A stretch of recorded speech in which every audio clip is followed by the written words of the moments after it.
والصلاة والسلام على أشرف الأنبياء والمرسلين سيدنا ومولانا محمد وعلى آله وصحبه أجمعين أما بعد.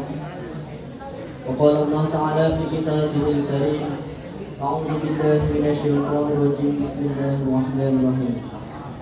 سبحان الذي أسرى بعبده ليلا من المسجد الحرام إلى المسجد الأقصى الذي باركنا حوله لنريه من آياتنا إنه هو السميع البصير.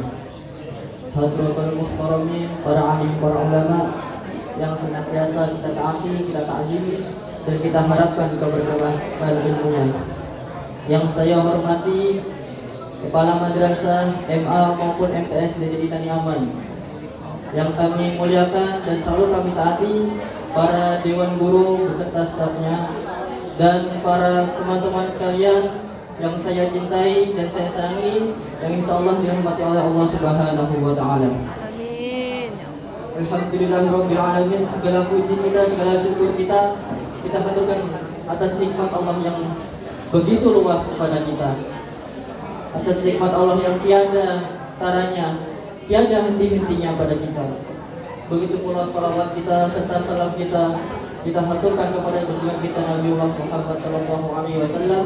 Semoga kita semua termasuk ke dalam umatnya dan termasuk mendapatkan syafaatnya di yaumul qiyamah kelak. Amin Allahumma. Teman-teman sekalian rahimakumullah, alhamdulillahirabbil alamin. Hari ini kita masih bisa melakukan rutinitas kita, yakni sholat duha berjamaah yang disambung lagi dengan peristiwa Isra Mi'raj ini. Mungkin teman-teman sekalian sudah banyak mengetahui, terutama yang sekolah di madrasah ini sering belajar agama, belajar sejarah, apa sih itu Isra Mi'raj. Isra Mi'raj ialah perjalanan baginda Nabi Muhammad dari Masjidil Haram ke Masjidil Aqsa. Jaraknya adalah kurang lebih 1460 km. Begitu lagi naik dari Masjidil Haram ke langit 1 hingga 7 dan sampai di Sidratul Muntaha. Jadi peristiwa Isra Mi'raj ini peristiwa yang menggemparkan seluruh jagat raya ini.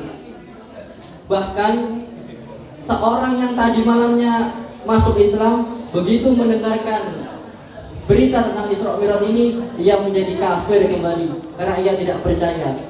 Karena sesungguhnya Isra Mi'raj ini peristiwa yang tidak bisa dinalar, peristiwa yang tidak masuk akal. Lantas apa sih yang membuat adanya peristiwa Isra Mi'raj ini, yang melatar belakangi adanya peristiwa Isra Mi'raj ini? Mengapa Allah memperjalankan seorang baginda Nabi Muhammad bisa langsung bertemu kepadanya? Ialah yang pertama, karena meninggalnya istri beliau yang bernama Siti Khadijah. Jadi Siti Khadijah itu siapa? Siti Khadijah adalah seorang saudagar, seorang pedagang yang sangat kaya, pedagang yang sukses, yang seorang janda berumur 40 tahun. Jadi Siti Khadijah itu adalah seorang janda. Ketika beliau menikah dengan Nabi Muhammad, saat itu kanjeng Nabi berumur 25 tahun. Jadi jarak antara kanjeng Nabi dengan Siti Khadijah adalah 15 tahun. 15 tahun. Itu artinya apa? Umur tidak menghalangi cinta kita.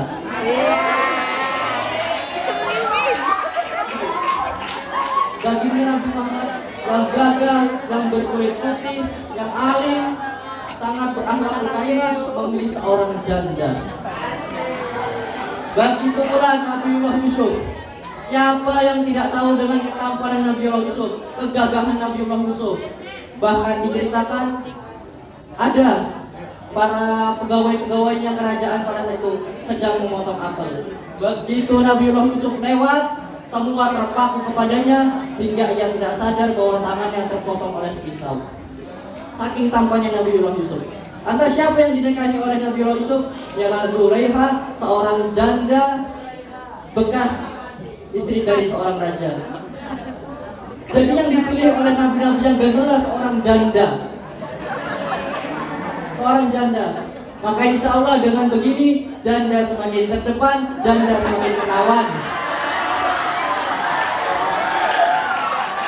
Jadi begitu. Dan itulah yang membuat hati Nabi ini sedih, karena istri pertamanya, cinta pertamanya Nabi telah dipanggil oleh Allah. Siti Khadijah adalah seorang yang sangat kaya, seluruh hartanya digunakan untuk dakwahnya Nabi. Sangat ikhlasnya, sangat tidak mengharapkan apapun dari baginda Nabi.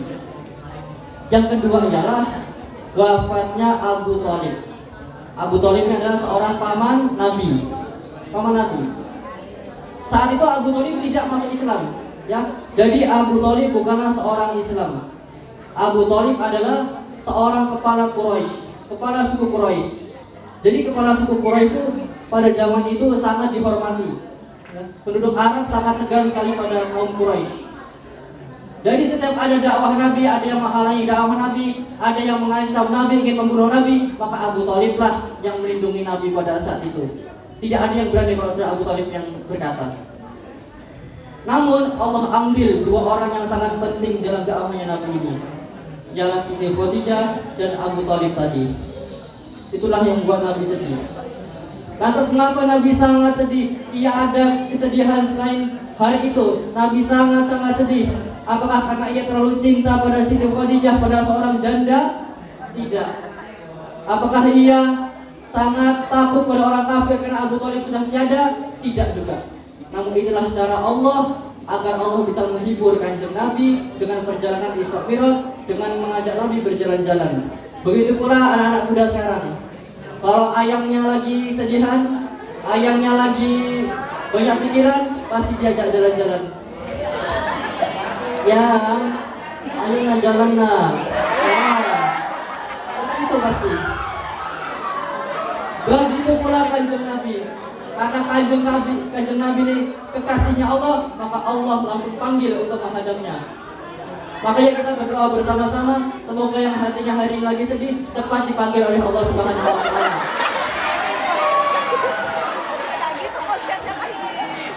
Itulah apa yang menyebabkan Isra Mi'raj itu. Dan pada akhirnya Allah pun mengutus malaikat Jibril untuk menjemput Rasulullah dengan naik buraq. Jalanlah Nabi bersama malaikat Jibril untuk melihat bagaimana pemandangan dunia ini, bagaimana indahnya dunia ini, sehingga membuat hati Nabi itu terhibur. Hingga akhirnya naik lagi dari langit 1 ke langit 7, hingga pada akhirnya sampailah di Sidratul Muntaha. Jadi Sidratul Muntaha adalah tempat yang menjadi batasan waktu, batasan ruang. Jadi tidak ada satupun makhluk apapun itu yang dapat memasuki Sidratul Muntaha, melainkan hanya kanjeng Nabi. Jadi apa yang diterima kanjeng Nabi pada saat bertemu dengan Allah? Ialah tidak lain ialah perintah sholat 50 waktu. Jadi pada awalnya diperintahkan, Nabi diperintahkan untuk melakukan sholat 50 waktu. Karena Nabi seorang yang taat pada Allah, seorang yang patuh pada Allah, Nabi mengiyakan saja sholat 50 waktu itu. Turunlah Nabi, begitu sampai di langit ke-6 bertemu dengan Nabi Musa, dicegat dengan Nabi Musa. Hei Muhammad, apa yang telah Allah berikan kepadamu? Dijawab oleh kanjeng Nabi, Allah telah memberiku perintah sholat 50 waktu. Lantas Nabi Musa berkata, Muhammad, umatku gak akan kuat. Umatku tidak akan kuat karena umatku saja yang gagah-gagah, umatku yang kekar-kekar, tidak mampu disuruh sedikit aja Allah beribadah. Minta kembali keringanan kepada Allah. Nabi Muhammad pun menuruti apa perintah Nabi Musa. Hingga begitu pula, hingga 9 kali. Dari 50 dikurangi 5 hingga terakhir 5 waktu. Itu pun sebenarnya sama Nabi Musa masih disuruh mengulang untuk meminta keringanan lagi. Tapi Muhammad sudah malu pada saat itu. Begitulah teman-teman sekalian, kenapa sholat 5 waktu ini tidak ada peninggalan di dalamnya. Tidak ada toleransi untuk meninggalkan sholat 5 waktu ini. Mau kita sakit, mau kita dalam perjalanan, apapun itu tidak ada. Ketika kita sakit, bisa sambil duduk. Ketika tidak mampu duduk, bisa sambil berbaring. Ketika tidak bisa berbaring, bisa menggunakan isyarah, menggunakan mata. Ketika tidak bisa semuanya, maka panggillah seluruh keluarga dan ucapkan Inna lillahi wa inna ilaihi raji'un. Jadi sholat itu menjadi ibadah yang paling utama, terutama bagi kalian yang masih muda-muda, mesti banyak berpikiran. Ngapain kita sholat kan masih muda, mending buat senang-senang saja. Nah itu pikiran anak-anak muda sekarang. Itu adalah pikiran yang salah. Karena justru di masa muda ini kita adalah masa bercocok tanam. Jadi tanamlah kebaikan sebanyak mungkin. Hiasi diri kita dengan perbuatan-perbuatan yang baik. Maka kita akan memetik hasilnya di hari tua nanti. Bagaimana dengan cara kita menghidupkan sholat, selalu menjaga sholat, terutama yang laki-laki, hidupkanlah masjid-masjid di sekitar kita. Karena Kanjeng Nabi pernah berkata, salah satu orang yang mendapat naungan, mendapat perlindungan Allah di hari kiamat adalah rajulun qalbuhu mu'allaqatun fil masajid. Seorang yang hatinya selalu terpaut, selalu ingin untuk menghidupkan masjid. Jadi yang bisa menghidupkan masjid adalah anak-anak muda seperti kalian ini, bukan orang tua. Bagaimana cara menghidupkan masjid tersebut? Dengan memperbanyak jamaahnya, selalu konsisten, terutama yang laki-laki, sholat berjamaah di dalam masjid, ya, melakukan sholawatan, walaupun itu seminggu sekali. Jadi sholawatan itu adalah bentuk rasa syukur kita, rasa cinta kita atas baginda Nabi Muhammad. Sholawatan bisa dengan apapun, karena seorang mengekspresikan cinta itu dengan apapun itu. Ya, seperti kita semua mengekspresikan cinta dengan cetan, dengan saling memandang, senyum-senyuman, seperti itu. Begitu pula dengan kita dengan Kanjeng Nabi. Selalu bersolat dengan cara apapun itu. Bisa dengan seperti teman-teman kita tadi, melakukan sholawat yang sangat indah. Mughram qalbi bihubbika mughram ya Mustafa al-Mukarram ya Rasulullah. Begitu.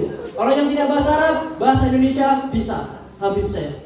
Alangkah indahnya hidup ini, andai dapat ku tatap wajahmu. Itu bisa. Yang suka dangdutan, mau pakai lagu dangdut, bisa. Pakai lagu jaran goyang.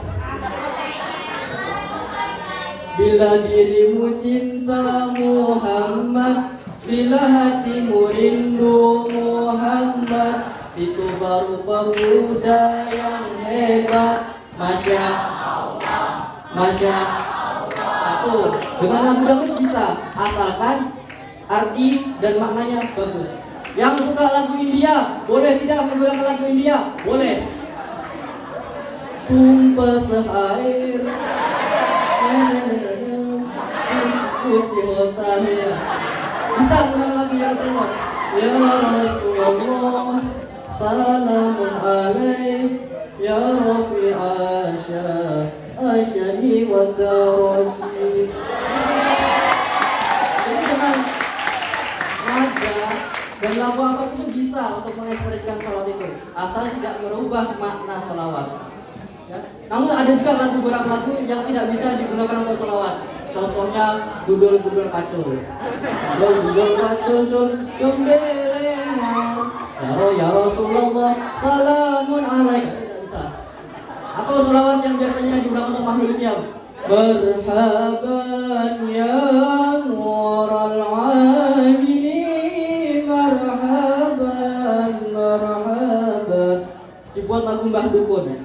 Adam marhaban sedang ngobati nur aini. Konon katanya sakitnya karena husaini. Tidak boleh, itu merubah makna dan merubah artinya itu tidak boleh. Jadi sholawat itu dengan lagu apapun, dengan nada apapun boleh, asalkan maknanya dan artinya bagus. Namun ada satu yang tidak boleh berubah, harus dengan itu, tidak boleh berubah. Yaitu apa? Salah satu contohnya adalah azan. Azan itu tidak boleh menggunakan sembarangan lagu. Azan itu ada dua syaratnya, yaitu pertama menggunakan nada dan berbahasa Arab. Jadi azan itu harus berbahasa Arab. Tidak boleh azan diterjemahkan dalam bahasa Indonesia.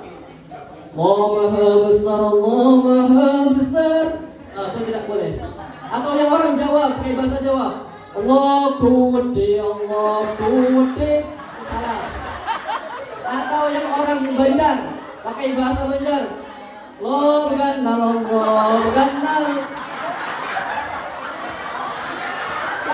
Yang paling parah kalau orang Madura azan kayak bahasa Madura. Allah Maha Raji, Allah Maha Raji Tahyul. Itu salah ya. Jadi azan harus menggunakan bahasa Arab. Tidak boleh diterima. Ya. Yang kedua, azan itu harus memiliki nada. Azan harus memiliki nada yang bagus. Jangan azan tidak pakai nada. Wabar, wabar. Yang ada orang datang bawa pentungan ke masjid. Tidak boleh, harus menggunakan nada. Nada yang bagus. Bisa teman-teman sekalian pakai nada Masjidil Haram, Mekah. Allahu Akbar, Allahu Akbar. Bisa pakai Masjidil Nabawi di Madinah. Allahu Akbar, Allahu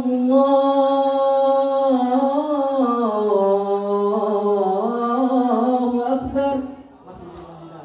Atau yang lagi ngetren sekarang ada JHK. Allahu Akbar, Allahu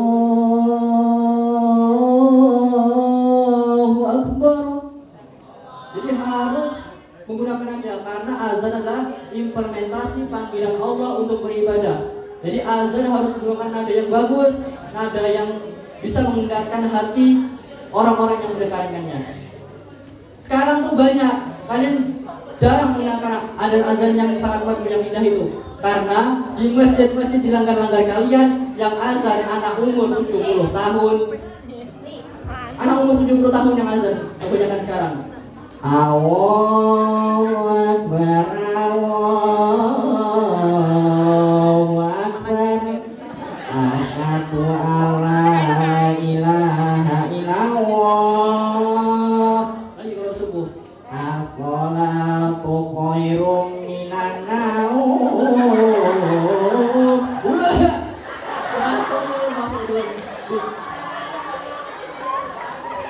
Orang yang mendengar azan seperti itu tidak semangat hatinya, tidak membuat hatinya untuk bergerak ke masjid. Yang ada malah tidur.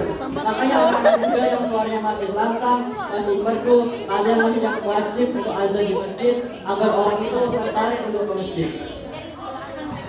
Jadi oleh karena itu hidupkan kembali masjid-masjid ini. Tunaikan kembali sholat-sholat yang sholatnya biasanya 5 hari sekali, jadikan sehari 5 kali. Yang biasanya sholatnya digabung, usolli sunatul subuhi wal duhri wal asri wal maghribi wal isya'i, oplosan lillahi ta'ala. Yang biasanya itu jadikan sholatnya untuk benar. Ya subuh, ya duhur, jangan digabung. Apalagi kita mendekati bulan Sya'ban ini, bulan di mana kita mempersiapkan diri kita untuk menghadapi, untuk memasuki bulan Ramadan. Jadi diri ini harus bersih. Diri ini selalu beristighfar, berzikir kepada Allah, bersolawat kepada kanjeng Nabi. Mau nyapu, berzikir, subhanallah, subhanallah, subhanallah. Ketika berjalan, berzikir, la ilaha illallah, la ilaha illallah. Dengan apapun itu berzikir, memasak, la ilaha illallah, la ilaha illallah, la ilaha illallah. Semua boleh berzikir, kita apapun itu berzikir. Ada satu yang nggak boleh kita berzikir, yaitu ketika di dalam WC kita tidak boleh berzikir ketika belum hajat. La ilaha illallah, la ilaha illallah. Itu yang tidak boleh. Ya. Jadi berzikir pada tempatnya, ada adabnya. Jadi seperti itu.